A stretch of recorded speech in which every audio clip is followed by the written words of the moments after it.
And we are live, everybody. Welcome to a very special evening edition of the Café Hangout. Welcome, everybody. John Pollock here, along with Ting and Mike Murray, representing the Toronto Blue Jays and Jushin Thunder Liger all together, as well as Plaid. So thank you so much, Mike. I got my full Canadian regalia on here. Yes, I understand you had your stylist working overtime That's today, right. getting you ready That's right. for... The girls picked out my shirts and my hat for me today. This is a big primetime appearance on the It Café is. It is. Hangouts. I wanted to look good. They said white socks. You guys can't see that, but I'm wearing white socks. And Nora picked out the Liger shirt, and Viv picked out the Jays hat. So I feel comfy. I feel good. And as we've seen, some great picks in the past from G1 contests as well. So that's right. They know what they're doing, right? They know exactly. Their tuition is a strong one. Well, welcome everybody to, again, our special live edition of the Café Hangout here on a Thursday night. We're doing this a bit later to chat about the Super ShowDown from Riyadh on Thursday afternoon. What a show we are going to get into. Mike, how did you feel about this Thursday afternoon pay-per-view as we put you to work and you had to take in this 3.5 hour monstrosity? Did you like the Thursday afternoon viewing? No. The concept of this time slot. The concept of the time slot I'm not a big fan of. No, it felt very unnatural to watch such a long show at that time live or just close to it. Although I wasn't really, it was fine. I'm going to give it a thumbs in the middle. This is the first Saudi show that I've watched all the way through. So I'll have my input. I've kind of picked a couple matches from other ones in the past before, but I haven't sat through a whole one. You know, I thought I would enjoy it a lot more than I did, but like I'm kind of with Mike. I was really out of my groove. Like I didn't feel like I really had the energy. Maybe it was just the show itself as well. But like I haven't talked to you at all about this show. Nope. And I can give you my thoughts overall, but I hated this show. Whoa, really? I hated it too. Really? I did not enjoy it. I thought I was going to hate it, and my kids were actually making fun of me for having to watch it. You know, I'm really glad you're on the show then, because we can have some dissenting It's not that I opinions. loved it for sure, but I was like, it was fine. It felt like a house show a lot to me. That was the problem. House shows are fun though. We'll get into it, Yeah, and okay. not to just paint the entire show with one brush, but in terms of just what the overall attitude is towards these shows. Mm-hmm. I mean, do you feel that I think certainly the first two shows were the ones that had the most resistance from the most amount of people. That Agreed. The first show, that was largely that propaganda piece that people, even if they didn't go into that show with issues with this deal, saw that show and suddenly it was a light shining on them of, wow, this is what they have entered into. And then the second one, after the Khashoggi murder, it was just such an awful event, just everything surrounding it. Do you feel that there was such negativity that it hit such a fever pitch that these shows this year in comparison, you don't have that lightning rod issue that they did in 2018, that the WWE has strived for kind of an attitude of indifference for these shows? Because I don't sense the same amount of, I think people just take these for what they are. They don't really enjoy the fact that the company is doing these shows, but it is, they've eliminated the propaganda elements on the shows and not given people a lightning rod to really jump onto to be upset about. I think they're very conscious of that, much more so than obviously the first one. But starting from the second one on, I think they're very aware of how publicly they may be perceived by putting on these shows. And that's why I feel, you still don't see a big deal made out of these shows, at least, in the body of Raw itself. I mean, they're just a generic pay-per-view that seemed to be promoted. I feel like this was expected, like I think, the Khashoggi murder kind of put everything in the forefront, but after that, it wasn't going to be as topical. And so I think they expected that, they expected that to be a storm that they had to weather so that they could continue putting on these shows and making, that the huge amounts of money that they are for all of these programs. And I would say they've largely kind of, that's kind of come to fruition. And this one as well, the timing. I mean, this is a real difficult stretch for them because all of a sudden they have the Elimination Chamber in like a week, 10 days or something. 10 days. Yeah. 10 days you have to turn around. So you have pretty much 2 episodes of SmackDown and 1 Raw to put that whole pay-per-view together. And who knows is going to be available for SmackDown tomorrow, right? Well, I guess that's, a logical question is that, the hope is that there's no travel issues this time. But after the last one, you have to certainly have that in the back of your mind for Boston. Now, there was also less talent on this show than we've seen in past ones. No, 50-man Royal Rumbles, no gigantic, it wasn't the entire roster that was over there. And you have to imagine that might have been a bit strategic to hold some people back. And I think it'd be irresponsible not to have a plan B for SmackDown if there is a worst case scenario like last time. Well, definitely not a lot of SmackDown talent over there this time, no? Yeah, you had, Reigns and Corbin, the big ones, and Bray were kind of your big ones on this show. So going into this show, we had a 1 hour kickoff show to get some analysis of everything that was to come. One match on the kickoff show, Carl Anderson and Luke Gallows against the Viking Raiders. Really standard match. They went 9 minutes, 56 seconds. I thought Ivar seemed to be the only person that really got any kind of reaction from the audience. He used his beard to rub into the face of Anderson and then eventually got a hot tag, hit his handspring, double back elbow to Anderson and Gallows, and then missed a moonsault coming off the top, allowing the OC to hit the Magic Killer, and they got the clean win on the Viking Raiders. It was weak. This was probably the worst match of the whole. Virtually nothing to say about this match. It was a match, man. I guess this was a house show match. It was fine. I guess if I had to offer any sort of analysis into it, maybe this was just a way to simply rehab the OC following, 2 singles losses to Ricochet in the lead up to this. Right. Beyond that, it was a match. Like I'm probably going to say for most of the matches that we're about to talk about. And started the trend of this crowd. This was a pretty subdued crowd for an entire show. See, that's how I felt. Did you feel that way, Mike? Yes and no. There was times where I was like, "Oh, this crowd's really into it." Then I'm like, "What happened?" The bottom sometimes I don't know if I really trust my own ears because I can watch a show and be like, "Man, this crowd was dead," or this crowd was really great. But then other people will watch it and they'll feel differently. So I don't know if it was just there was definitely pockets of this crowd that were pretty rowdy at times, but as a whole, I thought this was one of the more dead crowds we've seen in a long time, especially for even in Saudi Arabia. Now this was an open air stadium of some sort, right? Was it open air? Yeah, I think so. With all that pyro. So. Yeah, of course, yeah. But there was no stands per se. Everybody was on the floor, right?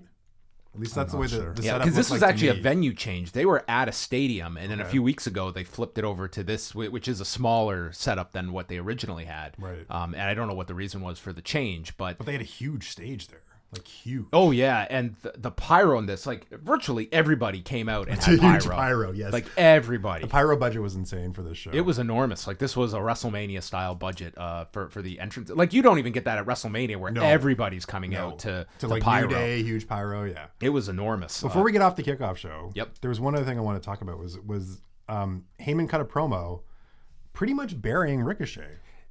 No chance. Ricochet has no chance. It was amazing to watch, the build-up and what ultimately the outcome was. And usually when you get you have no chance, I you think get something, right? At some point they made the decision to just, you're right. Typically, anytime Brock Lesnar faces a perceived underdog, they would do their best to perhaps, talk up the underdog somehow. To let you think. This time, at some point, they just decided no one's buying that Ricochet could win this anyway. So let's just go the other direction and just say what people will probably assume, that this will be a squash, so that maybe they'll think that it won't be a That's squash. That's some deep thinking of the most cynical fan. Yeah. That's they're burying him so much, he's going to win. Yes. But that's what I was thinking. I'm we're going to get a surprise here, right? Listen, There's no way. I knew it was going to be bad for Ricochet, but I couldn't imagine it was going to be what we would get. So that is still to come. But they were even pushing, this is the 30th anniversary this month of the Buster Douglas Mike Tyson fight, and Heyman brought that up, and they didn't even really utilize. I think Heyman was trying to throw that out as the chance that Ricochet has as a Buster Douglas to upset the heavyweight champion. But that video package they had at the end of Ricochet kind of talking, because you talked on Monday Night Rewind to Raw about they didn't do anything with Ricochet, right? He didn't get a promo. He beat Gallows, but I know, but he didn't get a chance to no promo. Not the guy going for his championship. No, but they put this nice. I thought the video package at the end was pretty good. Oh right? yeah, and you're okay, you got a chance to kind of say a couple things where he's comfortable and the sound sounds good and everything's in a good environment for him to look good. nice highlight package. It's 2 minutes before the pay-per-view starts and we get this video package. So like, if I was paying to watch this pay-per-view, why? What's the interest? See, I don't know if they expected many people to be paying just to watch that match. No, of course, yeah. I think this at some point this just became an exhibition for Brock Lesnar. Yeah, and I think they just wanted a babyface that we can beat, that you can't put a nobody in there. It's got to be somebody that's at a mid-level, and that was where Ricochet checked those boxes to be it was like that. This was Somebody they could the sacrifice. Choice. Yeah, that was his role on this show. The main show began with the 4th of July fireworks here. Just insane. And then we had the Tuwaiq Trophy Gauntlet match. The prestigious. Yeah, this was rechristened the prestigious Tuwaiq Trophy every time out of Michael Cole's mouth, that it was clearly an initiative that is the prestigious Tuwaiq Trophy. I counted 7 times during this match. That's insane. Because it was sticking in my mind. Like, why do I keep hearing this? In this match, 7 times someone said prestigious. I have so many words to describe this gauntlet match. Prestigious is not in the top. Is it strength and fortitude? Because that's what the mountain symbolizes. Because we were told that several times during this 40-minute or so match altogether. It was there were a lot. We started this off, and the guy who was going to run the gauntlet was, of course, R-Truth. Yeah. Like, what better babyface to run the gauntlet here and be the glue in all of these matches throughout. So first up is Bobby Lashley, and Lana walks out all covered up with Lashley, turns around and walks to the back. 10 seconds. Maybe. She did this one of the prior shows too. Yes, she did this. I think it was the last one, but no accompaniment ringside. No. That is so a weird. Hell of a travel day for 10 seconds. I was gonna that was like my first note here. What can her payout be for this show? That you would go. I'm sure it's decent. Dude, for a walkout, for what 10-second walkout? I don't think it's the travel. How much travel time are you talking? Zelina Vega didn't have to go over for this. Nope. You're right. Yeah. Yeah, I don't Rusev know. wasn't there, but I'm assuming Rusev probably made the trip too. Maybe she does like PR. Maybe I'm not sure, but she shouldn't like if they're. She did. It's not like this is the first time she's done they this. did it with her. This was her second time, at least, on one of these. So she just walks to the back. Graves threatens us that because it's a gauntlet match, this could go all night long. Threatens us. Truth did his Cena spots, then got hit with a flatliner. Lashley missed a spear running into the corner, tripped over R-Truth, which was a metaphor for this entire match, and then Truth stacked him and pinned him in 5.5 minutes, and then got beaten up by Lashley afterwards. Truth is bleeding because he's got cut on the cheek. This was the first of just a rough series of injuries for poor R-Truth, who just got mangled in this gauntlet match. So he's advancing. Andrade is out next, minus Zelina Vega, who we mentioned was not there, and he goes after Truth's arm. And we fast forward to the finish. Andrade is setting up for his discus elbow, and they mess up the timing, and they crack heads. Andrade goes down like he is just in pain. Truth is grabbing his head and just falls on top of Andrade. 1, 2, 3. The announcers are confused. I'm replaying this. Just what happened here? And they clearly just bonked heads and went right to the finish. I thought it was supposed to be like a comedy spot. No, wasn't this the intended finish? I do not think this was. They wouldn't have just like went for the pinfall if it wasn't like. Dude, if this was the intended finish, that's what's so awful. Concerning. Like, is that in an Dude, effort? If this was a Three Stooges routine, if they came up with this. Well, like, what was the first thing with Lashley? It was just as silly, right? That's why I thought it was. So how do we have R-Truth beat Andrade? And they decided to come with this inadvertent headbutt situation that was terrible. This was so stupid. Oh man, and I was really surprised that we were getting this with both Lashley and Andrade, because they're two guys that are typically ranked pretty high up and protected quite a bit. So I was really surprised to see them go this route with, of all people, R-Truth. R-Truth and Eric Rowan were next. They did the cage falling off the step spot, and then Rowan just pulls out, was it the steps that he used here? Yeah, the steps. And gets disqualified. 2 minutes, 25 seconds. Not a prestigious trophy for Eric Rowan to be going after. How do you get that cage through international customs? It got a visa. Come on. That's short notice. Yeah, I mean, I think like... Does it carry on? They know people here in Saudi Arabia, of course, right? Okay. This match needed someone to carry it because neither of these two was doing it. He yells at him for trying to hurt his friend when the cage falls off the steps. It's Rowan's thing now. I know. Like he loses because the cage gets gets distracted fucked by the with. cage. Yeah. But the first Lashley one I thought was already pretty bad because the roll up looked so slow. Yeah. Second one was terrible because of the headbutt, and then this third one just a DQ finish. I on can't top of it all. remember 3 worse matches in a row on a WWE pay-per-view. You'd have to go back years and years and years. I can't. This was just 3 of the worst matches I've seen on a WWE pay-per-view in succession. I thought this was awful. You thought this was okay? No, I thought it was fine because I'm like, this is comedy. It's R-Truth. It's comedy. That's fine, but I wasn't laughing at any of this. I didn't find this to be that we find novel it funny, comedy. no, but I think you could do comedy though, but to do it with Lashley, Andrade, and Eric Rowan, they treat Lashley like garbage. They have not wasted in Lashley. a in-ring setting. Yeah, in storyline, storyline, brutal. But he always wins at least, or at least gets like he's portrayed as a bit of a serious threat, and certainly that goes for Andrade as well. Yes, and Andrade's first reappearance in how long? 30 days. 30 days. R-Truth and AJ Styles was next. The audience really woke up for AJ, like they saw him as a star. Styles did some of the worst dancing techniques here. I mean, the only style he had was in his surname.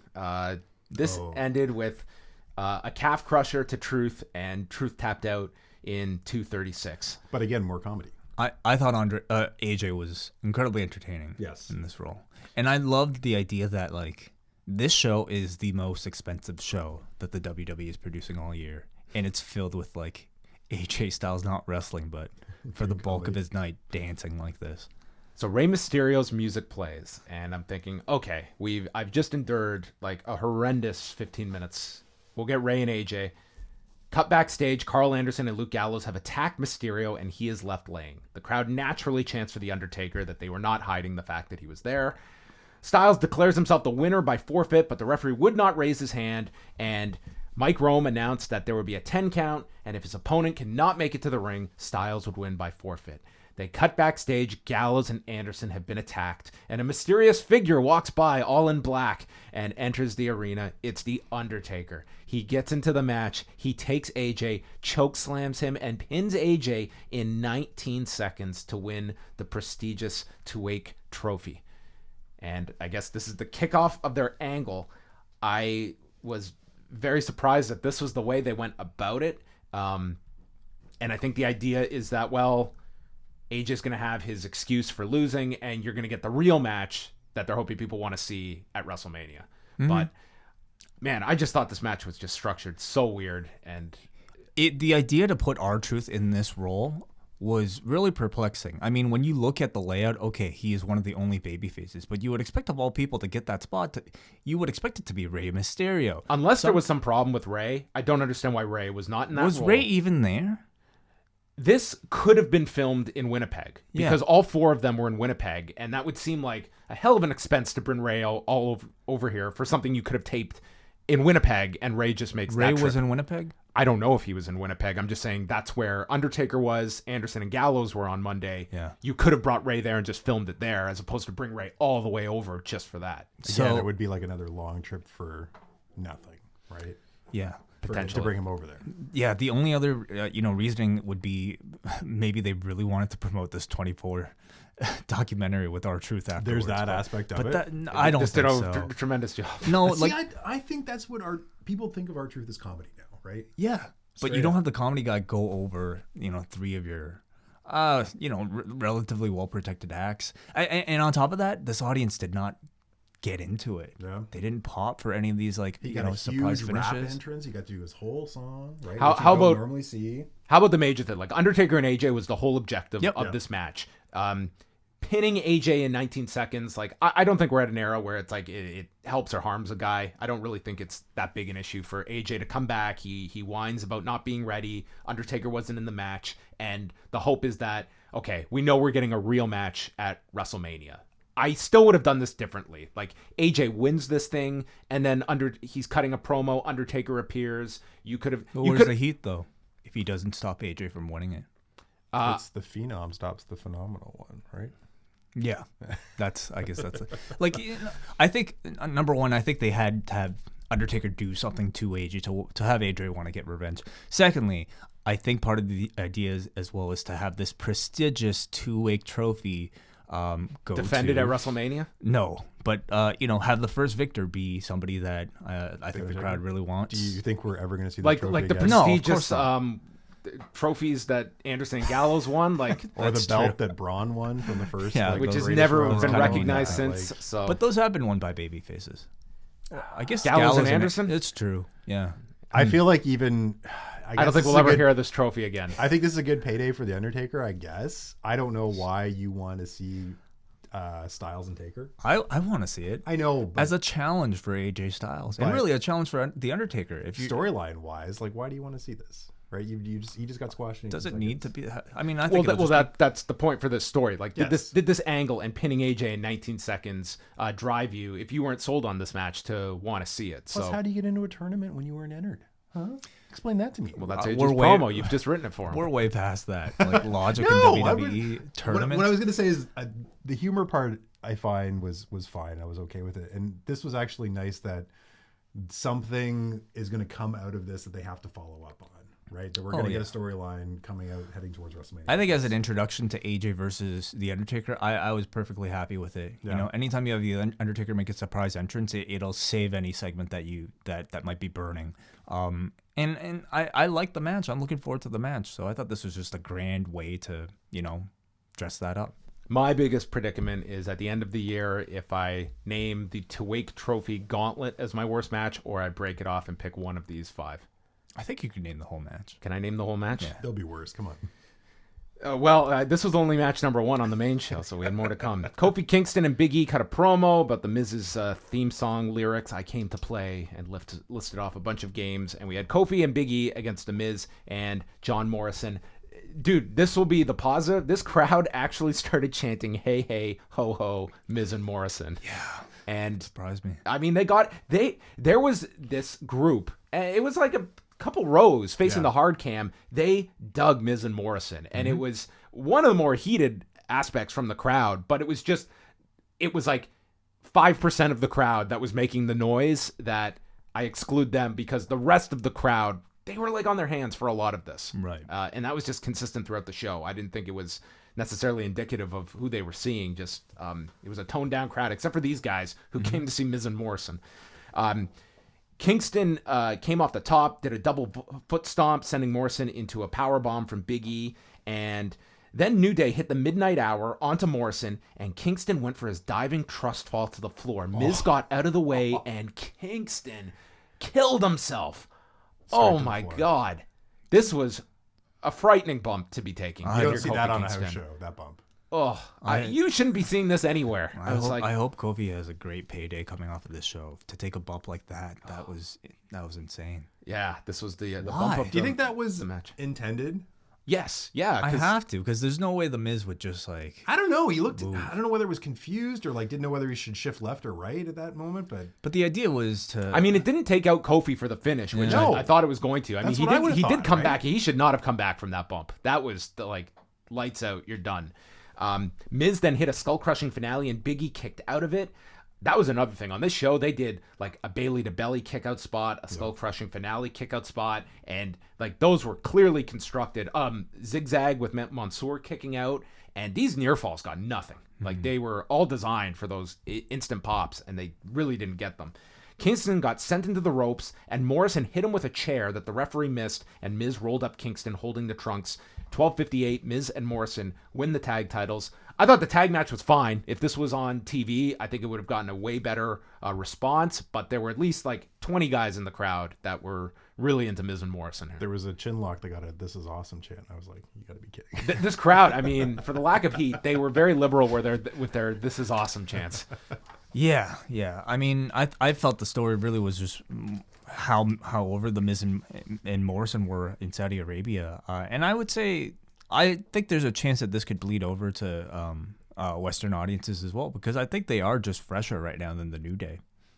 And it looks to be probably some multi-man tag team match for WrestleMania. The Usos are involved, maybe another team, but would seem to be where they're going here. And that seems to be where New Day is headed. Nothing. I mean, they got to get a lot of people on that card, right? So Yeah, and that's probably where they fit in. Byron Saxton interviewed Seth Rollins and Murphy and discussed the moral compass of the Street Profits. Angel Garza, Humberto Carrillo. Garza tore off his pants and he applied a camel clutch and yelled to the crowd, "Shut up," which they proceeded to acknowledge and obey for the rest of the show.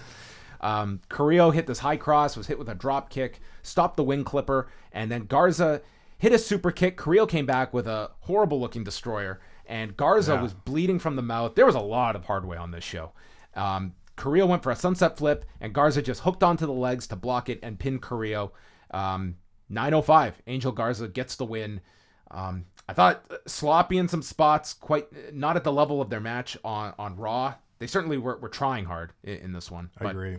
It kind of just felt like a match that was thrown onto this show to fill some time. I think Carrillo's like almost there of like kind of breaking through, and he just needs like.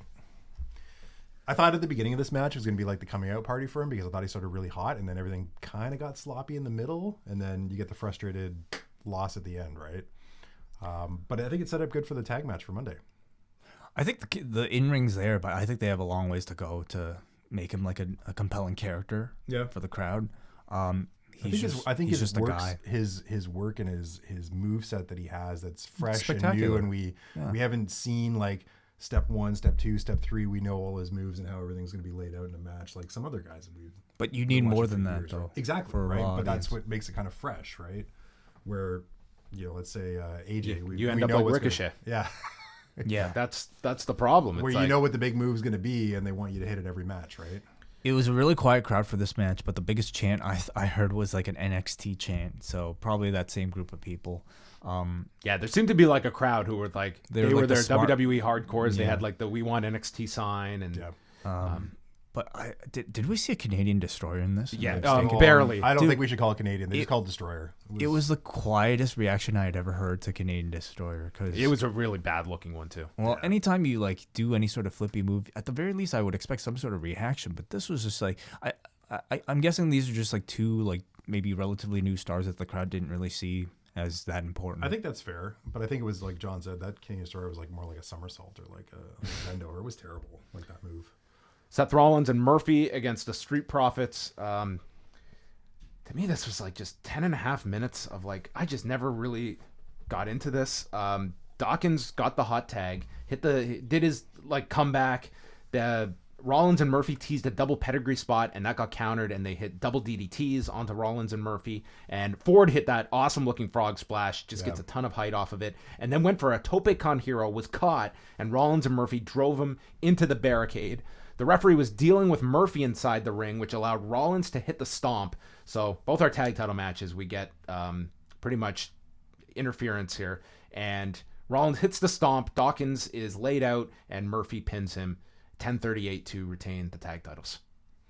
For me, it was the same story, good match, flat crowd, and I think that did a lot to perhaps take away my focus from the match. Unfortunately, again, there were sections that seemed to be into it, but the stadium at large was just didn't get into this at all. Yeah, I think it dragged down the match a lot for me, and it was sort of just it was there, just like a forgettable match. I thought on this. Yeah, it was a pretty flat match, I think, and I don't know whether the crowd would have helped at all. The next one, I was surprised by this. We had Dolph Ziggler and Mansoor. And Mansoor got like a respectable reaction coming out, but this was not what we got with Cesaro the last time, where Mansoor was Hulk Hogan circa 86 in terms of a babyface. The referee ejected Bobby Roode early on, so he got more screen time than Lana. That is one thing he can boast. Ziggler was in control. He was playing like the really like cocky heel here, doing like all the stuff you would want to really build up for a comeback from Mansoor, who avoided a famouser, came back with a slingshot neck breaker, and then slammed them off the shoulders, then came out of the corner, and Ziggler hit him with the zigzag. Mansoor kicked out from it, but it was just sort of just another kick out. Mansoor then hit an inverted sliced bread, so pretty much ending in a DDT, and then a top rope moonsault. Dolph Ziggler's ribs were probably staying back in Riyadh because they were not coming home with him. This looked awful for Dolph, and That was the win for Mansoor at 9 minutes and 18 seconds. And oh my God, I cringed watching this finish for Ziggler. That just looked like it sucked, man. Dude, there was a lot of sloppiness on this show. Like, there were several guys that got busted open. There was this. I just thought from a typical WWE show, it was just a level you don't typically see in spread out on this show. This match in particular, I think that stood out. There was a lot of kind of sloppy transitions with Mansoor did not get over like he did the last time. Even with the post match, he did the big promo, and he's got a very good delivery. Yeah. And just did the ultimate babyface promo that I dug down deep, and you helped me get through there, and you've proved to WWE that they're ready for a Saudi Arabian superstar. Like, it was everything designed to just be loved. And I'm sure there were parts of the crowd that were really into this, but on TV, it didn't sound all that loud. You know what was loud, which I really liked, was Ziggler's trash talk throughout this match. Like, the way he just kind of berated him during it. It was amazing. You could hear it more because the crowd was so quiet, I guess. Ziggler was a great opponent for Mansoor to try and recreate what they did with Cesaro, but this fell short. Yeah, for some reason the Cesaro thing I think maybe did better, but I also ultimately feel like the crowd at this point probably wants Mansoor in more like higher stakes situations, not just matches that are put together at the last minute against some random dude on the bottom of the card like Dolph Ziggler.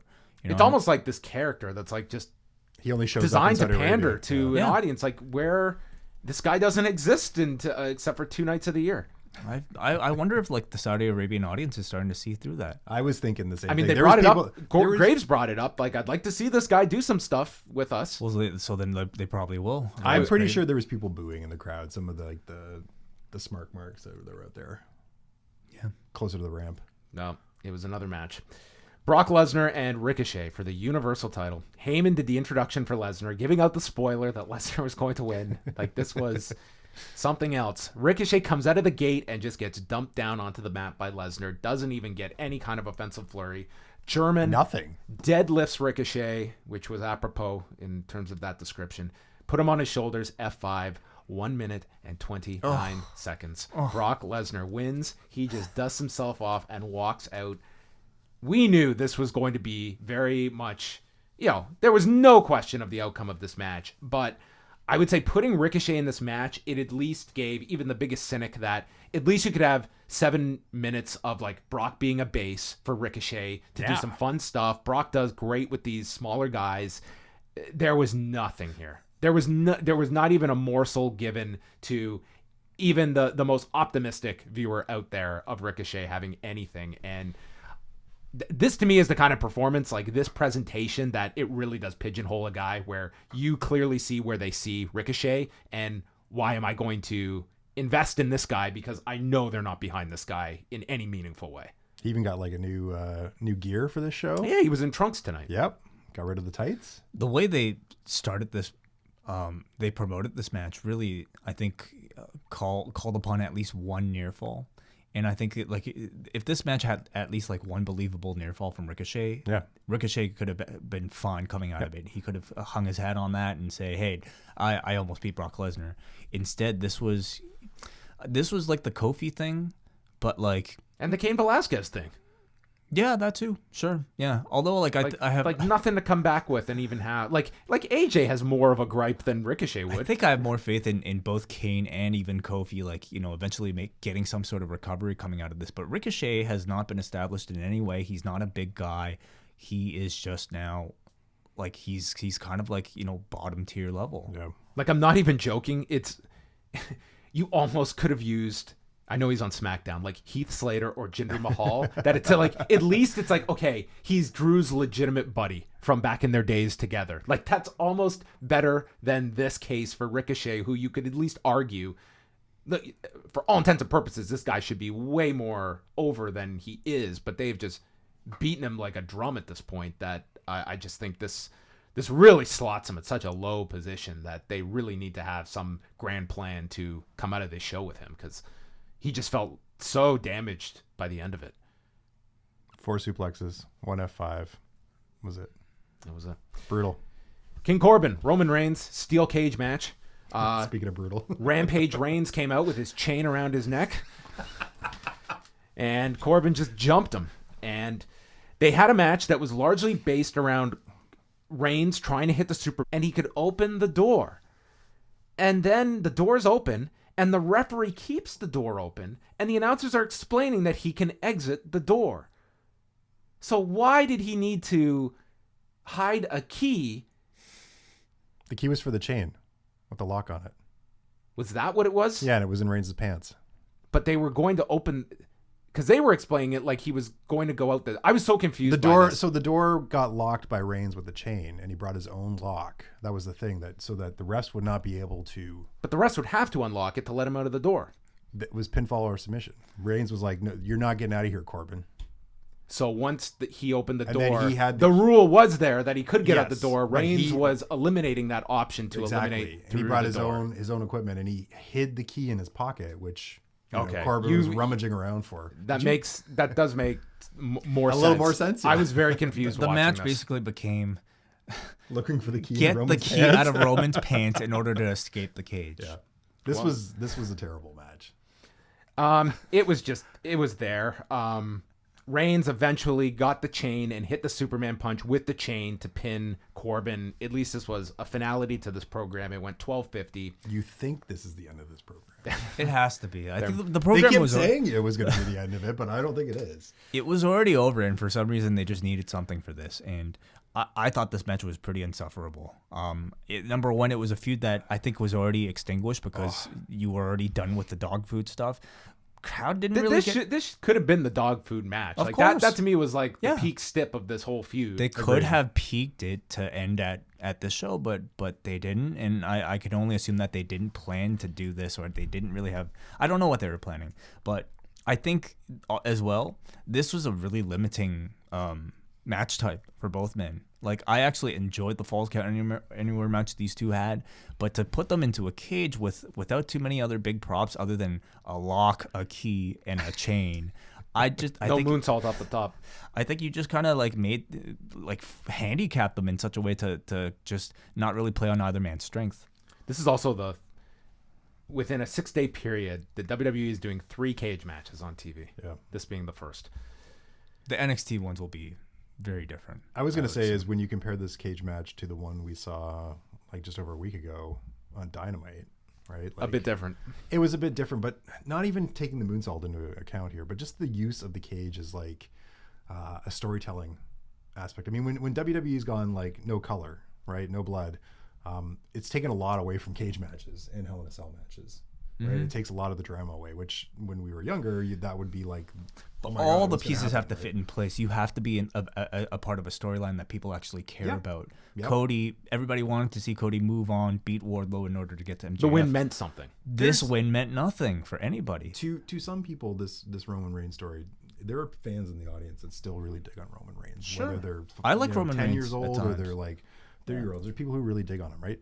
Baron Corbin, on the other hand, has like, when he was in NXT at the beginning and was like kind of like the monster heel, there was something there, and they've taken everything away from him, and he's just this boring, silly, goofy, like Burger King looking guy. He's this heel that they're very short on, that they can just throw into any of these positions that, for lack of options, this guy's been married to Roman since the draft at this point. When he was on top on Raw for X amount of time, right? Like that ratings went way down, right? And they've been dragging this program for like 3 months, More 4 than months. that, I would Yeah. say. Like October this started. They started this like right away on SmackDown. Whenever they on seem Fox. to get on him, he like gets the same role and is in the same position for like months and months and months. And like, we cannot be the only people that are kind of sick of seeing him in this position. Well, what do you see him doing at Mania? Like, I don't know what they have planned for him, but it's got to be something.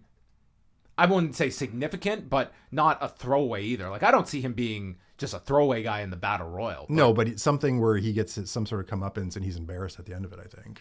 That could be his role, but with who? I mean, Cena? I doubt it. Yeah, right now, who's kind of left on SmackDown? Yeah, like Corbin. babyface wise, you're looking at like Bryan or Could be that. Ali. Could be that. If you want him to come back, I mean, those are kind of your options. Or a singles match? Or he's in the Battle Royal. Like, you do have to fill that ring with guys.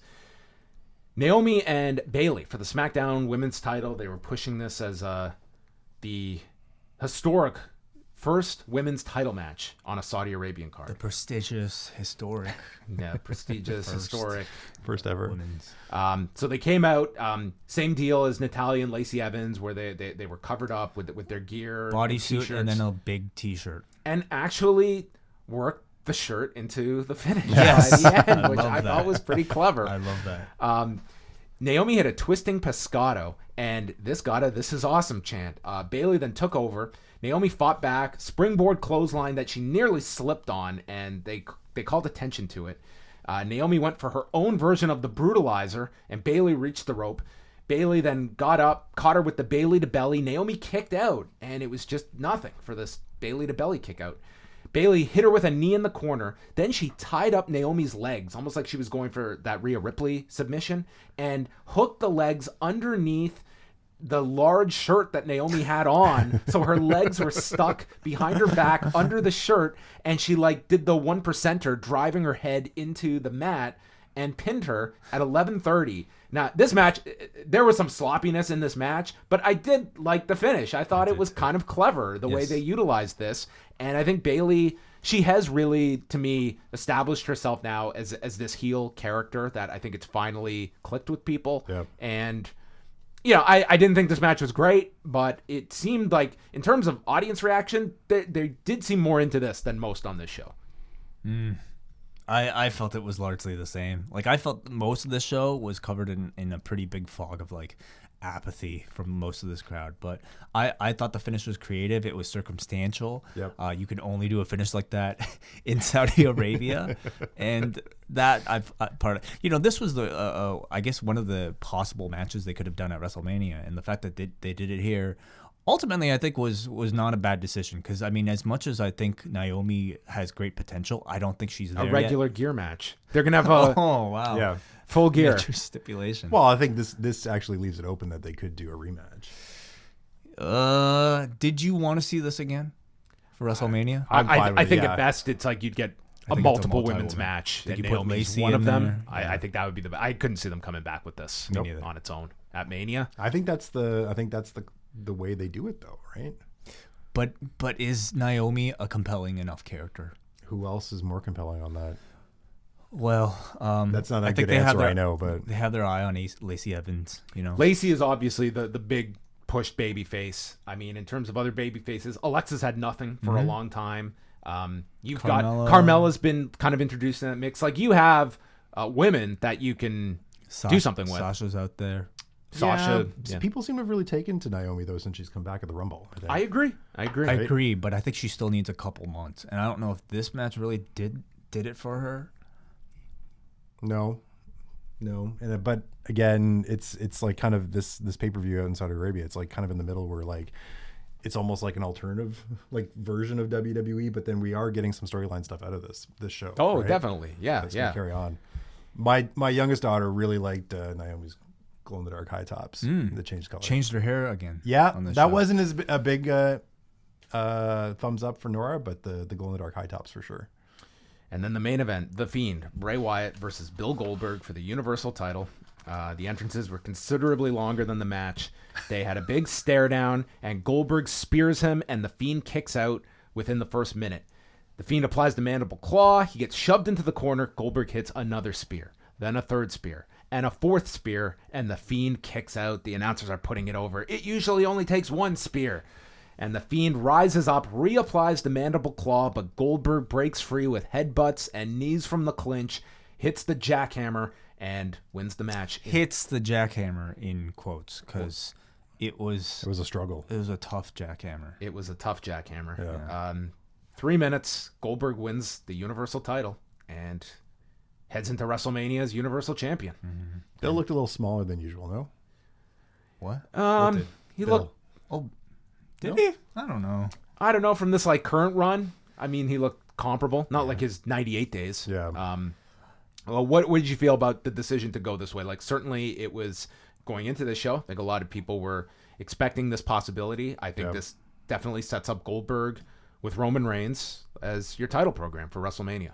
I hope you're glad that the face belt is away now, that we've got rid of it. That is true. Nora was really upset with the face maybe belt. Goldberg She's gets like, $6,000 belt. Goldberg's got a face belt. Nora was like, his face is on the belt. So, but then the blue belt came out at the end. he did have the Yeah. he's been.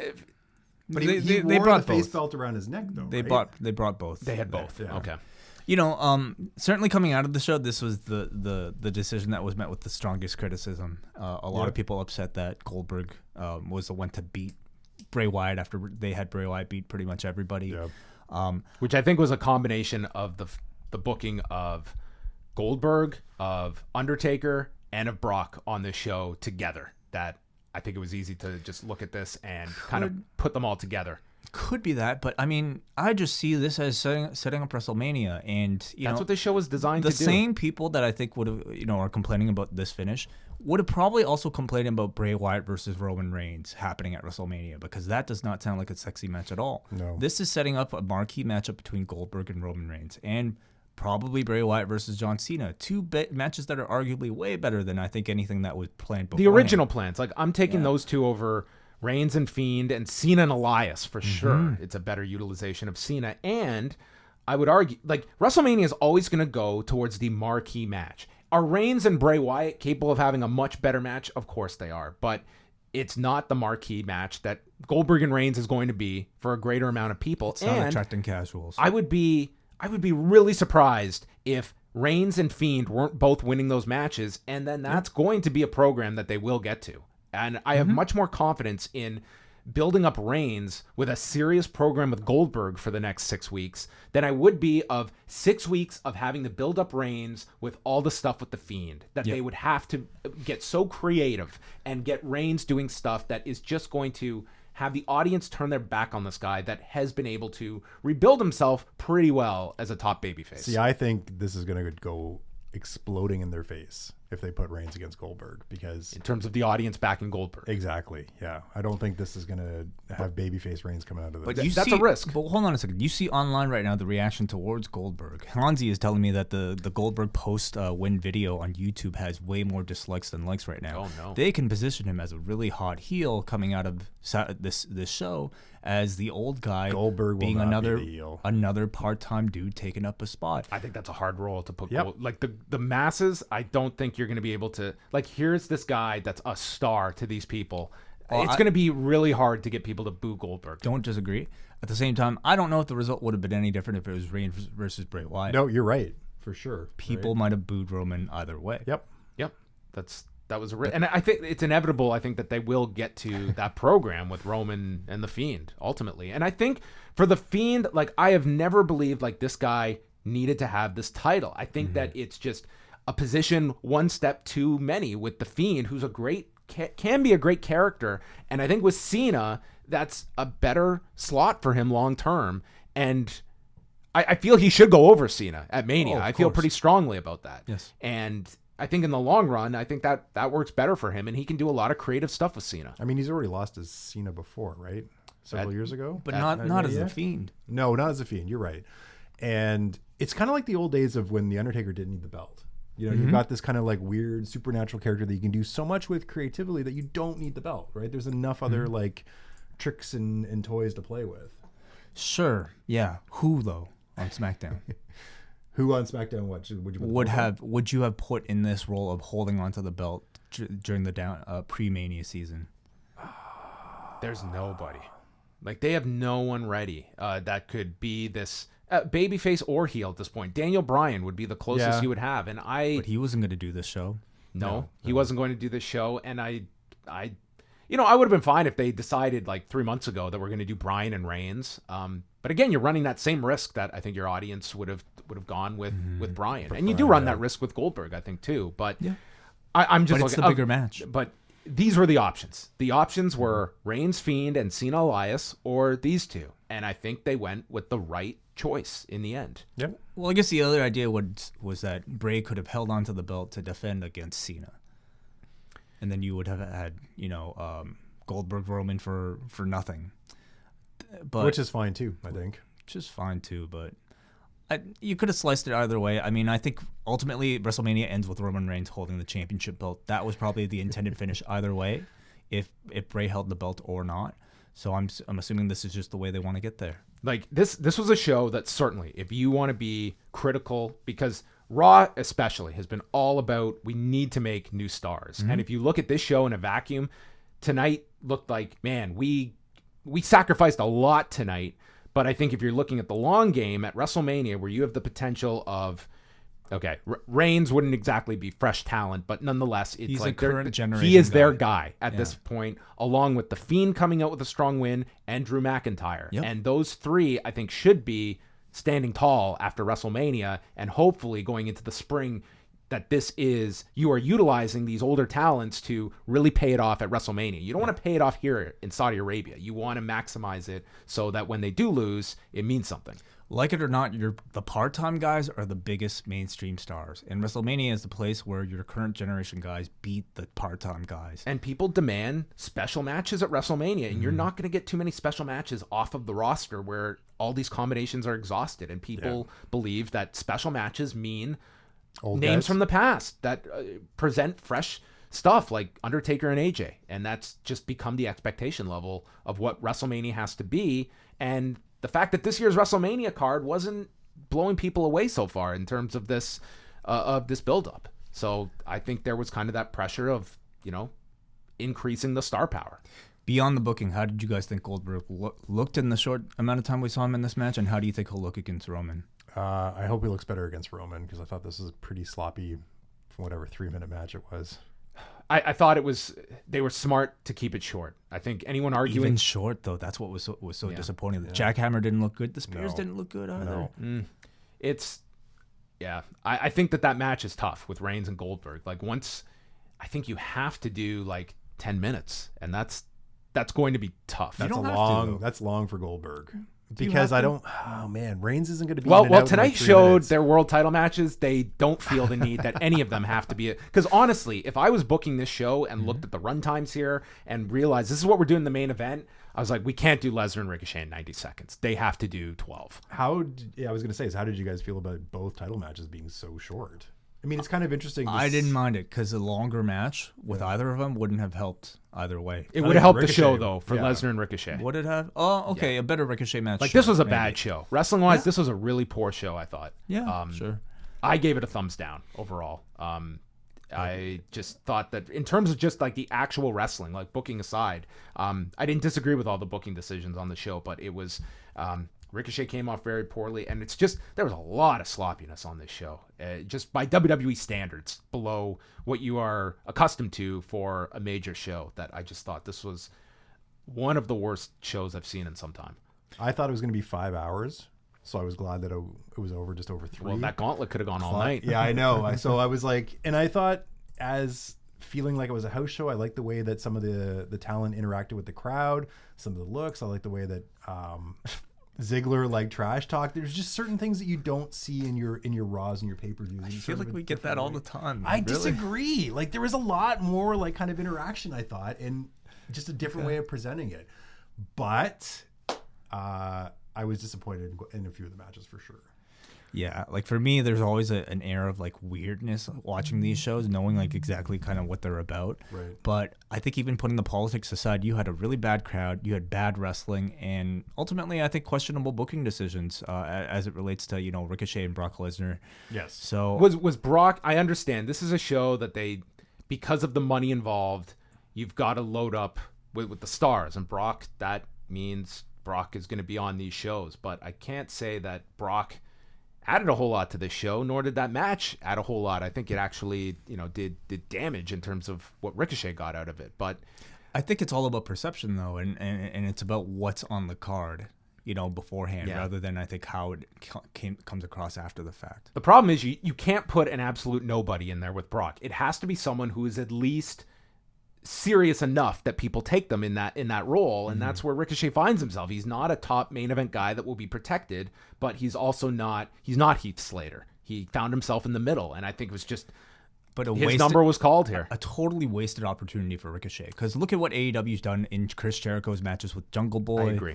Like that in itself, like you see Jungle Boy will like they'll be talking about that match with Jungle Boy for the rest of his career. It almost felt like eliminating him at the Rumble, we had to double down and make Brock that much more ferocious here. And I just thought you could have accomplished all of your goals while also not just absolutely obliterating Ricochet, who, you know, when someone loses in this fashion, it was much like Kofi, where it's almost like if you're not turning this guy, that's death for a babyface. To just see them fail in such spectacular fashion and telegraph it so clearly as they did ahead of time.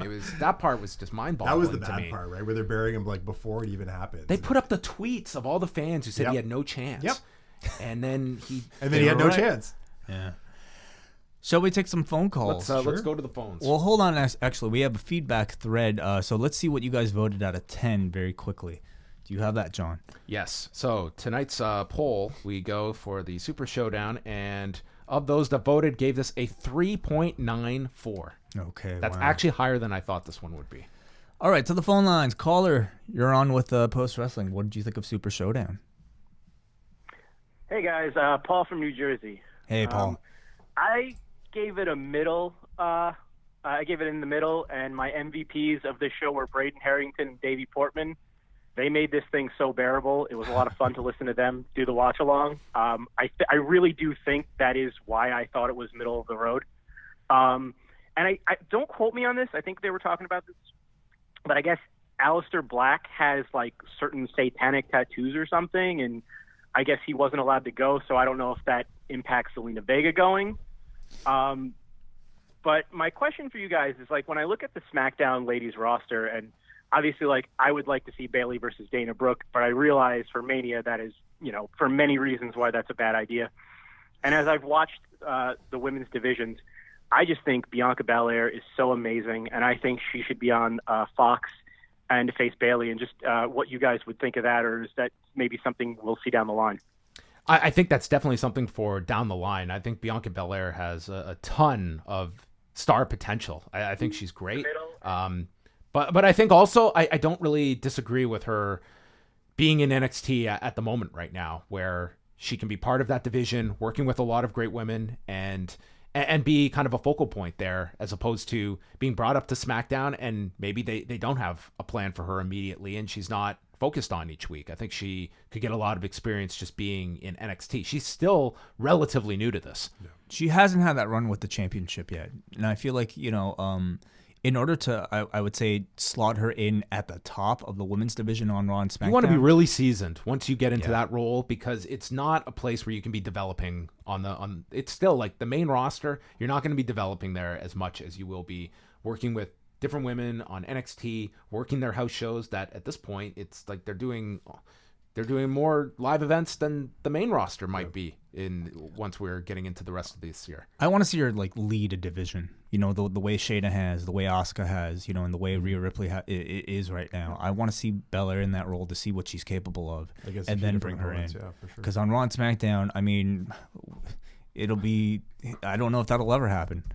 All right, back to the phone line. Thank you, Paul, for the call. But back to the phone lines right now, caller. What'd you think of Super Showdown? Hi there, guys. This is Dusty in California. Hey. I had to listen to it at work, so I didn't get to see the matches, but you got to listen to it. Booking, okay. Yeah, I just put the network on my phone and listened to my headphones while I worked. How did it sound? And interesting. Also, I'd like to say that I'm the prestigious and great Post Wrestling. I'm so glad to be on the radio. We don't have a trophy. I'm baffled by the booking decisions in general, but I wonder what you guys think. I think it's time to cut bait on the Fiend character, because as great as the entrance is and as great as all the things surrounding it are, there's not anything really deep in the character, and once he has to wrestle, the matches are either too short to be anything, or it seems ridiculous because he's a monster person. When you say cut bait, are you suggesting that he revert back to strictly Bray Wyatt? I think, well, or they need to do something in my mind to differentiate the two. Like if Bray Wyatt and the Firefly Funhouse was some sort of pacifist that didn't want to fight and was trying to amend for his previous sins, and they really made that something on the TV and made that something where he was getting beat up and was sort of, it turns him into a babyface, I guess, but a sympathetic character that has to turn to the Fiend, to the darkness inside of him to actually get anything done or to win any matches. I think that at least makes him a more interesting character, because I'm not sure really the reason why he's the Fiend sometimes and the reason why he's Bray Wyatt other times. Thank you very much for the call. I definitely don't think it's a case where that's going to be anything they're entertaining at this point. I think they are all in on this character. And I mean, two observations from tonight's match that we didn't discuss. Number one, no red light tonight. Yep. They did eliminate that, much like they did the Rumble match. So hopefully that is gone for good, because they have used it at, I think, recently at a dark match that they did bring it back. And second was they did have him pop right back up after taking the spears and the jackhammer. Like, they did protect him in that sense, and then he just disappeared. It wasn't like they just left this guy for dead, as it felt like some finality to The Fiend, although that's how some did take it with him losing the title. Where does he go when the lights go out that quick? Like, there's nowhere to like disappear to unless you go into the ring. However length. Would you not study teleporting after that last trip to Saudi Arabia? How can I get back to the States in a much easier time than Air Atlas? So I think a retooling is very possible right now. I mean, I think you could certainly go a babyface direction with him shortly. Sure. Because certainly the merchandise sales suggest that people really like him, and I think there might be an easy way to transition him to a cool babyface role. I think he could do some really cool stuff with Cena. Maybe that's me being optimistic. Yeah, I think so too. Like, just him going through John Cena's Twitter feed, I think would be some like great stuff. Like, here's the beacon of positivity against the man who is just beaten down by the world and has turned his back on society. I think this could be a really good thing for The Fiend away from the title picture, because that was my biggest gripe, was that the show had to be centered around him, and it was just this departure from the rest of the show that I think was a negative, and it harmed him that he was in a position higher than he needed to be, that he can be his own thing in his own programs. And I think it'd be really risky to put with Reigns for the next 6 weeks, because I think he'd be put in a lot of positions where come WrestleMania time, they'd see Roman Reigns like this goof. And Brian was able to figure out the code. Brian seems to be the one that was able to figure out how to do a program with this guy and get a really great match out of the character as well. Back to the phone lines. Caller, you're on the Café Hangout. What's up? Hello, gentlemen. This is MJ, live in New York. MJ. You're not taped? Not taped. I'm not outside. You guys will not hear any wind or sirens. Oh, beautiful.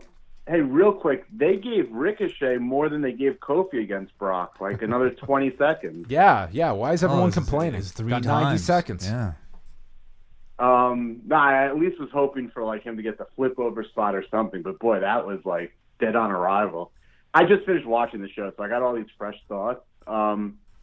Wait, you mentioned like the weird watching this show. I'm past that. Like at this point, it's now what, like year 3, or this is the 6th show they've done this show. I still get a kick. Like the kids are into the product, and I think that's cool. I mean, like hearing them chant with Paul Heyman, like to me that's cool. And it's the kids, and it's people that are probably our age that have nothing to do with the government. So like I enjoy that aspect of watching the show and try to like, yeah, we're going to Saudi Arabia. It is what it is. Yeah. I certainly don't discount the fact that the people there are genuinely enjoying themselves. It's just hard for me to shelve the idea of why the show is happening in the first place, and who's paying for it, and why they're paying for it, and ultimately what the reason is that this show is happening. You're right. There's no argument to be made against the controversies of it. Just at this point down the road, I'm like, okay, it's for the kids. It's for the kids. The kids enjoy it. It's not just for the kids, though. No, but when I watch it, I convince myself it is. That's Gotcha. all. Okay. What else about the show, MJ? I thought that I was very hopeful that Goldberg would win. I'll see you guys down in Tampa.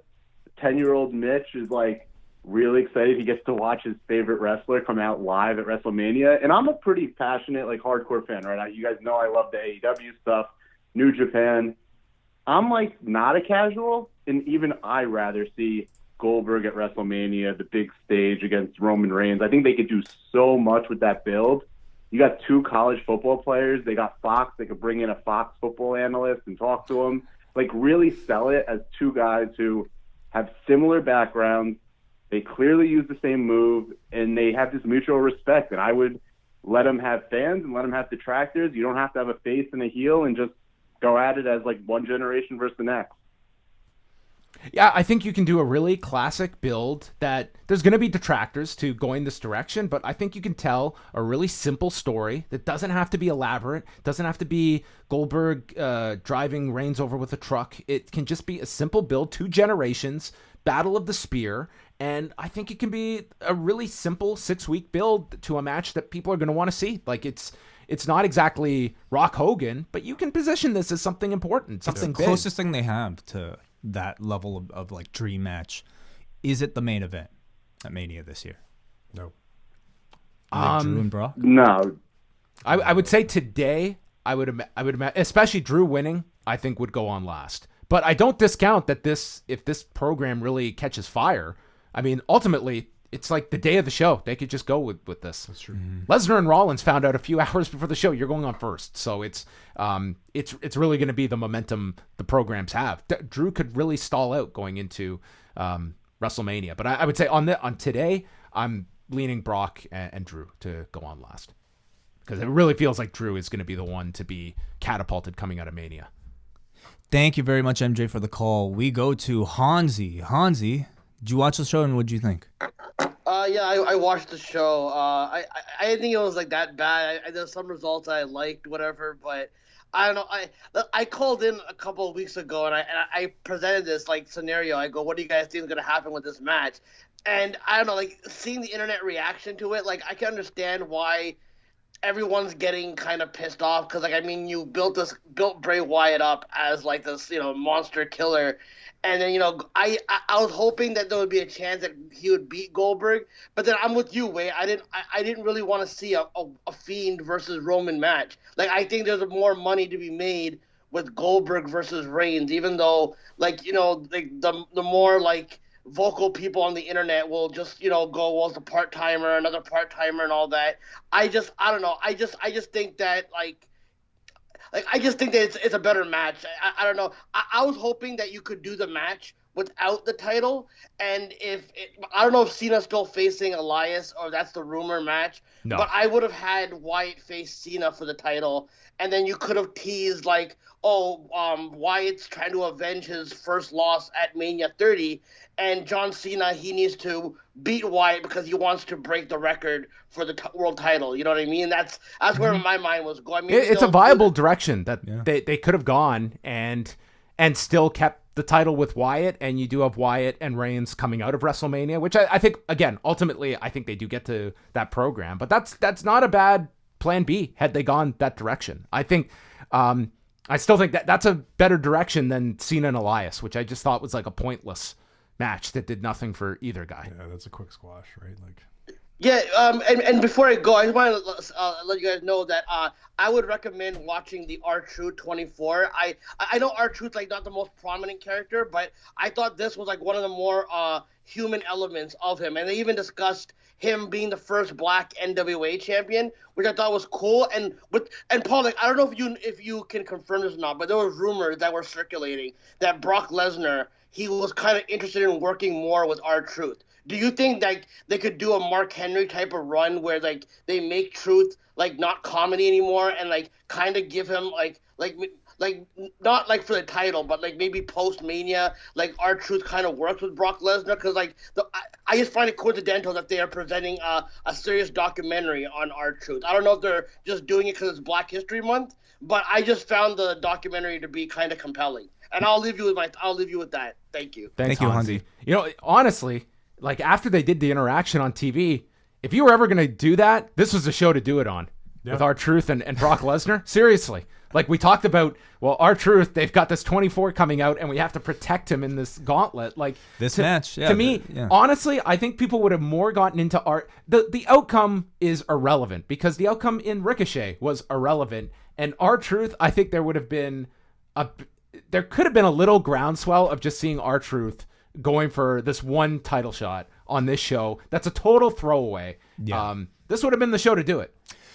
Yeah, I agree. And they did the thing on TV with the two of them. So, like, that's where this kind of all comes out of. It's just really hard for me to believe that they would give R-Truth anything more than what we saw today. They do, and I don't think it harms them. It No, doesn't you're harm right. him. There's no not. big ceiling for R-Truth beyond where he's at that he could have lost in this fashion. But this is also a show where you don't even need to worry about selling tickets, right? Like, it's in the middle of the day for the North American audience, right?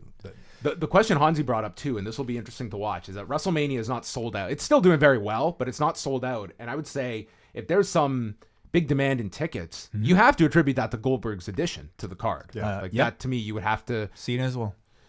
Cena too. I think people kind of have the sense that Cena's wrestling the show, but now it's set in stone that Goldberg is as well. So I would look at that, and that's kind of the argument that they play with. That if we see this, it was the year that they added Shane McMahon and the Undertaker. It was like I wasn't a big fan of that, but they sold a lot of tickets right after that match was announced, and people wanted to see that. Coming off of this show, you have the additions. Well, coming off of SmackDown, you would assume that you would have the additions of the three biggest stars that are going to be on that show, and the Undertaker, John Cena, and Goldberg. Are you surprised no Shane this year?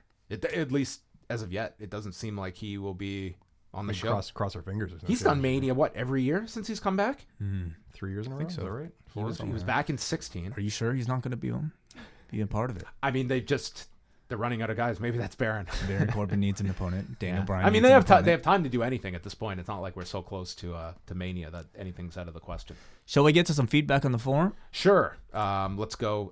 Brandon from Oshawa, who writes, "They got me. I thought for sure when the Fiend came out with the Fiend title belt, he was winning. I'm glad they hid the real title to not make it obvious that a title change was coming. I'm glad they're changing plans for Mania as well. The show sucked overall. Does Mansoor ever have a bigger match in his future on these shows, or do you guys see him against lower card guys?" The way they had Graves say that line at the end suggests that Mansoor is going to be somewhat integrated, a lot more integrated into post Mania. He should be just thrown onto Raw, SmackDown, or even NXT. Like any of them. You've got him under contract. He is important on these shows. Utilize him, because I think tonight really told you that it just seemed like this is a guy that they're not maximizing his exposure level, and this audience did not react like the last time to him. And you really had something like that. Was quite the spectacle when he beat Cesaro, and that crowd was going insane for him. Yeah. How do you think they'll push him in stateside? Because here, I mean, his character in these Saudi Arabia shows is basically, he is like Mr. Saudi Arabia. He is like, the national hero.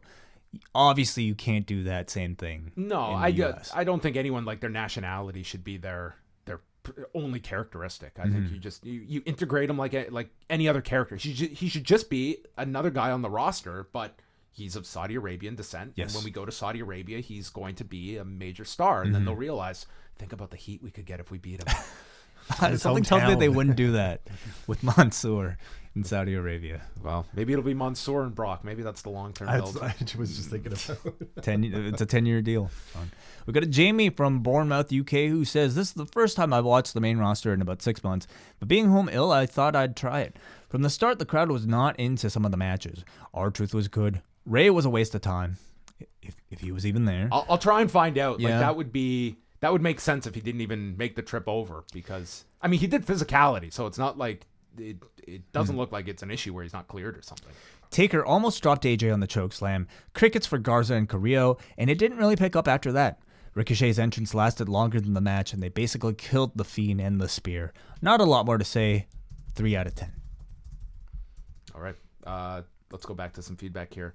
To Alex, while the quality of the show was bad in terms of wrestling, it was newsworthy. They kept the Fiend strong, and Goldberg is just not human to win another title at this age. Amazing. That Randy Couture gene that Bill Goldberg has to win a title this late. Speaking of which, the man, perhaps the best breakdown of the Walls of Jericho I've ever heard on this week's edition. Have you seen any of the countdown yet for Revolution? No, I didn't watch the countdown show. So and Randy is giving like this analysis of the hold, and I was just thinking, if this was even 5 years ago, I'd be doing Jericho and Randy.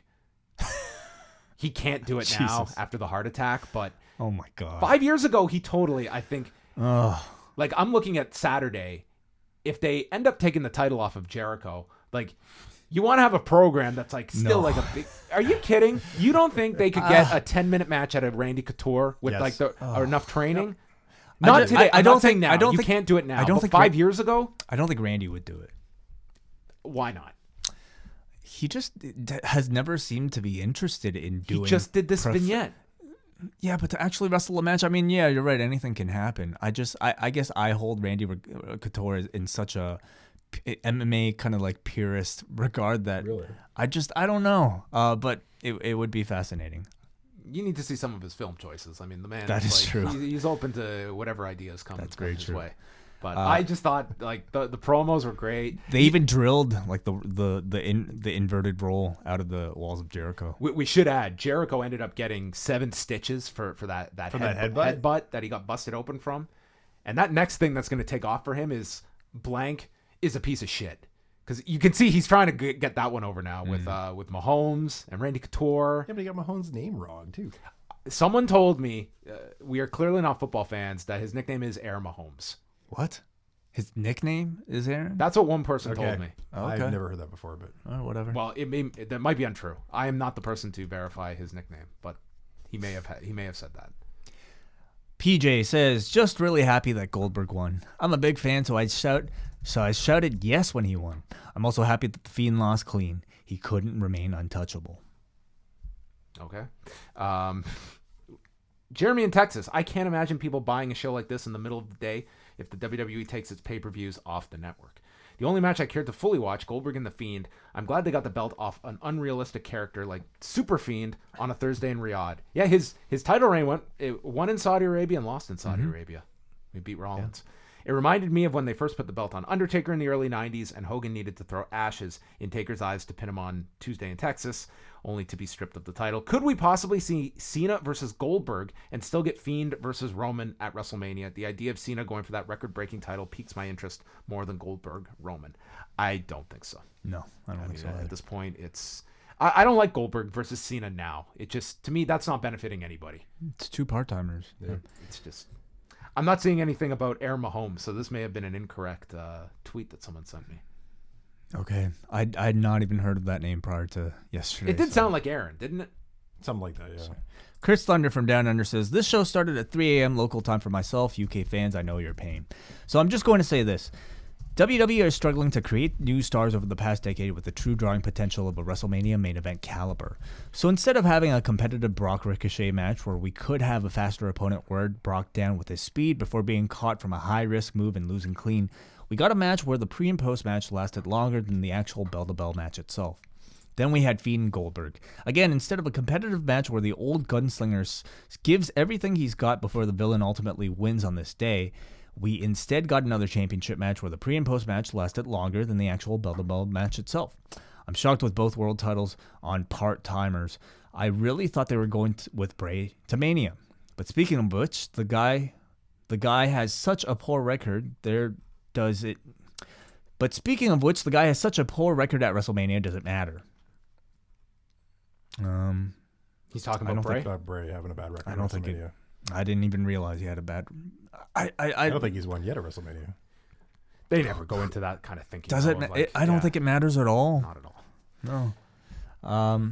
Brian from New York here. Can't say I'm shocked with what would be an obvious reaction from most of the internet to Goldberg's win. There's obviously problems with the star-making machine and some of the decisions leading up to this point. But if we're taking the pieces we have available today, and you're going to tell me we can have a very good 2 to 3 minute Reigns-Goldberg match or a plodding 20-minute Reigns-Fiend match on a 6-hour WrestleMania, WWE 100% made the right decision today. I mean, that's another point to this. Is like WrestleMania could use a short, important they could use match. 2 short matches. Yeah, multiple. like I'm not going to get bent out of shape. If they, like, Goldberg and Lesnar should be the ultimate goal of what they did at Mania a few years ago, which was a hot 9-10 minutes, and then they're out, and that was it, and that was fine. Granted, that was 3 years ago, and it's still asking a lot of Goldberg, I think, to do 10 minutes now. But I mean, this guy, when he has a match, this guy's going to work his ass off. Like the guy trains like insane to get ready for these matches, and The Undertaker one was guy got concussed. It was.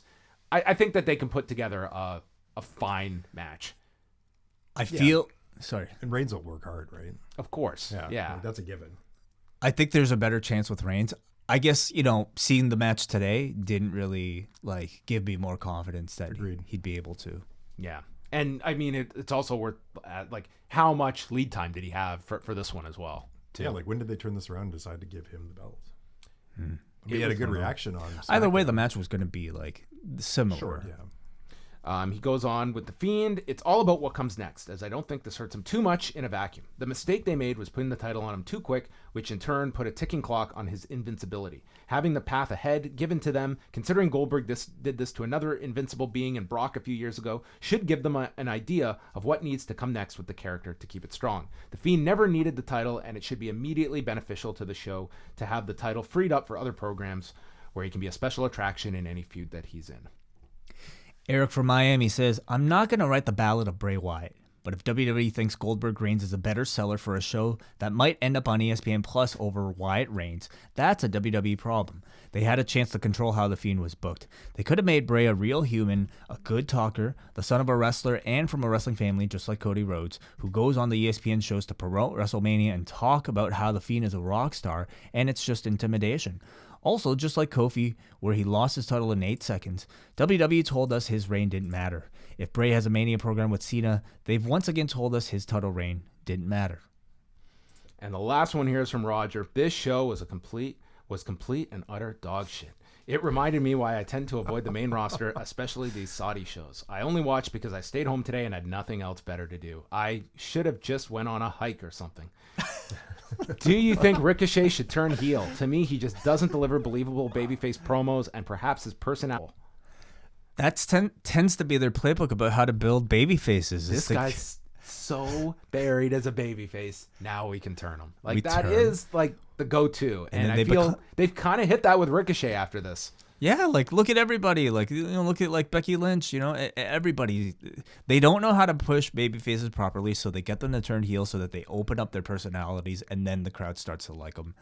I mean, at this point, I don't know what else you do with Ricochet, so you might as well do that. Everything about him is babyface, though. All his spectacular moves. It's like he's such an easy babyface. You would thought he would have been can't miss. Realistically, I think. Just think back to I would have put him on. Right? I would have seriously considered him over Finn Balor for the spot on NXT. I think for what kind of product they're trying to promote at this point, I think he fits in so much better there. Yeah. In terms of the WWE structure, but I mean he's here. Do you want to talk about ratings before we go? We got the numbers in for AEW and NXT. So both were down. NXT was down 10%. AEW was down 3%, but it was a commanding lead for AEW. They had 865,000 viewers, 717 for NXT. And I guess the noteworthy story is this is the first time AEW swept them in every key demographic, including the over 50 audience. They tied them last week, but this was an actual win for AEW in that demo, which was always the demo NXT wins. So, we don't have the breakdown of how the quarters did, but just overall with the viewership, given Charlotte Flair wrestling was one card that they had to play in the lead up to WrestleMania, they did it, and it didn't help the overall number. You're also talking about, I think, a go-home show in AEW that has a lot of interest. AEW's just, to me, been on such a hot streak that I need to now see every single chapter, especially heading into the pay-per-view. And, I mean, I saw the way NXT opened up this week, going up against that Iron Man match. They had Dominic Dijakovic versus what's his name? Cameron Grimes. Cameron Grimes, yes, Trevor Lee. Cameron Grimes, which I can't imagine anybody not watching that over Pac versus Kenny Omega. You know what I seriously would have done? I think I would have started the show with Ric Flair instead of just doing them for the live crowd. Yeah. It's just do something. I mean, Ric Flair coming out for 10 minutes against the Iron Man match where people know it's okay, I've got a 30-minute timer there and Ric Flair's on the other network. Mm-hmm. I'm going to flip over there and then have Flair set up your next segment. You use these guys. He's standing right there and he did a promo for the live crowd. I think that's how I would have started the show. NXT, they need to kind of use whatever tricks are necessary because they need to they need to break up this pattern because people are set in their viewing habits at the moment, and more people are interested in AEW. That you've got to go away from just the usual playbook that they do every week and come up with different ideas. And Charlotte was certainly an experiment this week, but it will be interesting to see if people tuned in for that from the weigh-in segment that was going up against it, because it would not shock me if the weigh-in outdid it. Me neither. Like Jericho, to me, he is like the MVP on these Wednesday nights. Well, you're talking ratings-wise. just strictly in terms of star power. You're talking about Jericho and Moxley, who I perceive to be bigger stars than Bianca Belair versus Charlotte. As much as I enjoyed that match, Bianca Belair looked fantastic, I thought, in the main event of NXT. But in terms of star power, and I think heading into such a hot pay-per-view, I would believe the weigh-in to do better. What are you typically watching? Wednesday night, you watch AEW, and then you wait for NXT on the network? For NXT on the network, yeah. And usually, I mean, even with AEW, I might catch it a couple days later. Just PVR it. Is NXT not being on Wednesdays live for you? Does that affect your viewing more so now? Totally. You're hearing about what happens and just waiting 24 hours for it? And there's just so much... before, when it was kind of pre-taped and then was just like an hour show, it was... You kind of watch it when you were ready. Everything, by the time that episode comes out, all the news had already kind of like died down. So there wasn't sort of that desire to get it out there on all the sites and kind of be in your face every week. Whereas, if you turn your Twitter feed now, it's like, like you got to like mute everything if you don't want to know what's going on.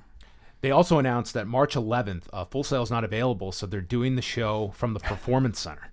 Yeah. Interesting. That's where they did Halftime Heat. Yep. And I guess they're opening it up to fans because it's like a fan appreciation night that they're doing. But I think it's a cool idea. You know, getting out of the room for whatever reason. This was not really their choice, but the fact that they can get out of the room, change it, gives it a similar feel to I think how we felt about the cruise. You know, it's going to sound amazing. We've seen the Halftime Heat there. It's going to be a smaller space, but I can imagine it to be at least unique, and I think it'll sound probably okay. I'm glad to see them get out of Full Sail because it does feel like a bit of a stagnant environment. I would have gone somewhere in Florida that's like a bit bigger. Like the TNA place? The Impact Zone? The Impact Zone, yeah. The problem with that is like you can't really charge there. Like it's just you have to get people into the park and then into Universal Studios. So it's kind of, you could go run like a university somewhere and at least charge tickets. When they charge at Full Sail though, it's like $20.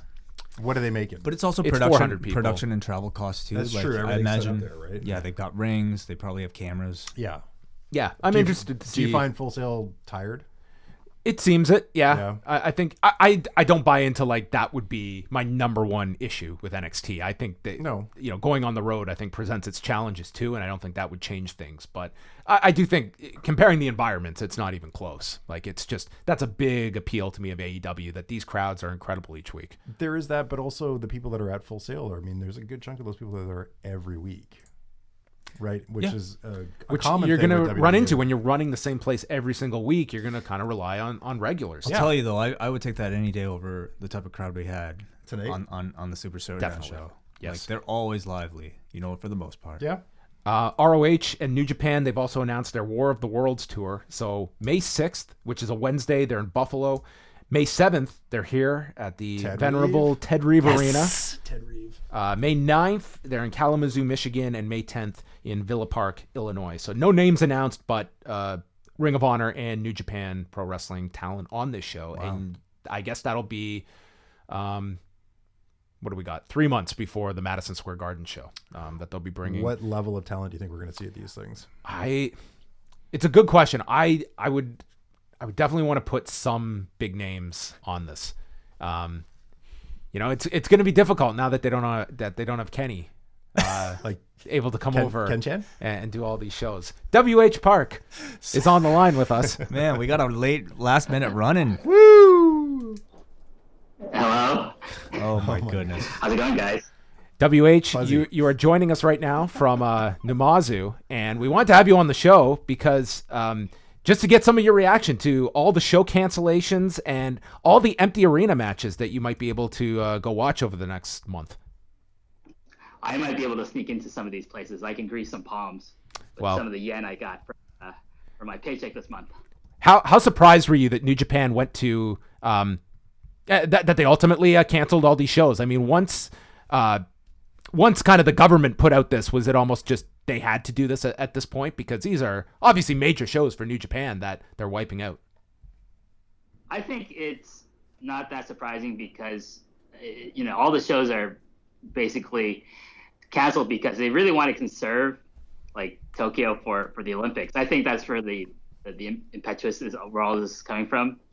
They don't want this spreading any more than it already has, and they really are concerned about the sanctity of the Olympics, of having the city be safe for tourists to come here, and just having people show up in at all.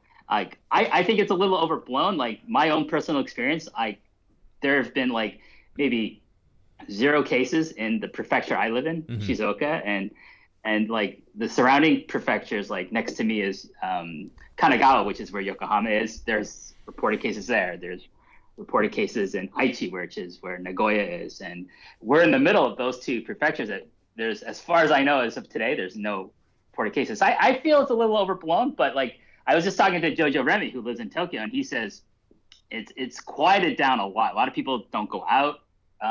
People are not taking the trains as much, so it's kind of a weird thing to experience being in Japan right now with the coronavirus. Are you noticing any kind of like precautions at like your workplace, like any day-to-day things that they're taking extra caution for, or is it largely just similar routines at this point for most? No, like I think people are more conscious about like simple things like washing your hands. Yeah. And people like wear the masks that are very popular here, which I feel is like, unless you're sick, those are kind of useless in my opinion. But like washing hands is a key thing, and I see more people doing that. I keep a bottle of hand sanitizer in my office, and I tell all my students when they come in, wash your hands before you touch anything in my office.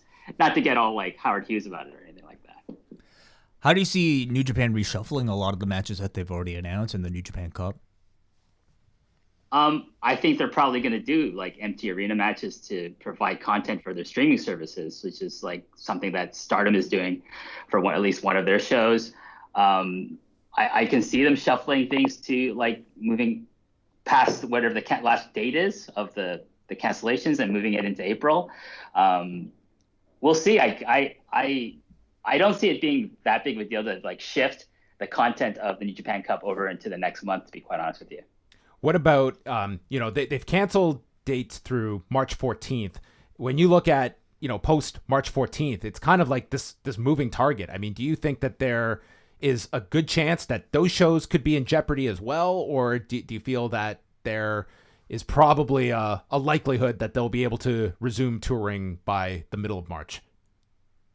I think these are more precautionary measures more than anything else. As of like last night in Japan time, Prime Minister Abe just like shut down all the schools, and said there's no schools until the beginning of May, which is like 2 months, which is pretty startling. I've never heard that before, but I think most businesses are going about business as usual. Like the company I work at, there's nothing really that different. We're talking about like, okay, take precautions. If you feel sick, don't come to work. Things like that. Not like we're canceling. Everyone's working from home. No one's saying anything like that. So I think this March 14th date is probably just more precautionary, just to make sure I think more of the roster is okay. And then let's go resume business from there. But if it gets more serious in Japan, I can see them extending this kind of like, suspension of business. It's also like worth noting, like of these companies in Japan, like including New Japan. I mean, it's not like over here where your major companies, so much of the revenue is through television. Like the live attendance, like that's a big portion of the revenue they're taking in. That even if you're talking a couple of weeks, these companies and the smaller ones are really going to feel this. Oh yeah, definitely. Like you're saying, John, like it's a live business. It's a box office business in Japan. So I don't know how some of these companies are gonna like really bounce back from this. They're probably not gonna pay any of their talent. That's one way to save money, unfortunately. But it's interesting. I was gonna go to the March 8th Pro Wrestling Noah Yokohama show, which was a big card, but that's been postponed, and I don't know when that's gonna be now. Like hopefully sometime before April. we'll see. They also have to, rebook all these dates, like with the different venues and stuff, which is probably going to be a real pain in the ass for them as well. Do you find that people are going to be canceling their subscriptions? I've seen that online a bit. Because that's going to be another dent to these wallets. Well, they could just watch the archives. Like, there's something on all these services. So I don't know. I think of this 2-week period as a catch-up period, to be quite honest with you. Yeah, exactly. Well, WH, I'm going to assume you haven't got around to watching Super Showdown yet? I probably will never watch that show. No, because I want to talk to you about. Right. I want to talk to you about some gear on this show, buddy. Hey, what's the update on you in Madison Square Garden? Is this still in the possibility phase? Well, maybe if they're allowing flights from Japan into the United States, maybe.